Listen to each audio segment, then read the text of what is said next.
बिस्मिल्लाहिर्रहमानिर्रहीम। प्यारे बहन भाइयों, अस्सलाम वालेकुम। उम्मीद करते हैं आप सब खैर खैरियत से होंगे।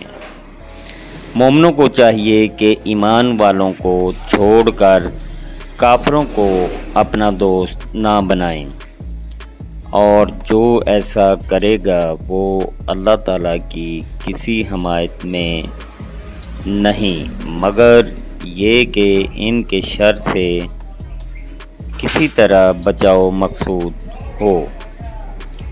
और अल्लाह ताला ख़ुद तुम्हें अपनी ज़ात से डरा रहा है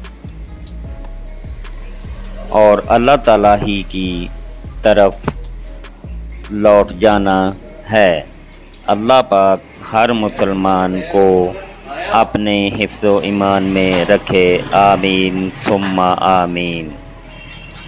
अल्लाह पाक हर मुसलमान को अपने हिफ्ज़ो ईमान में रखे। आमीन सुम्मा आमीन।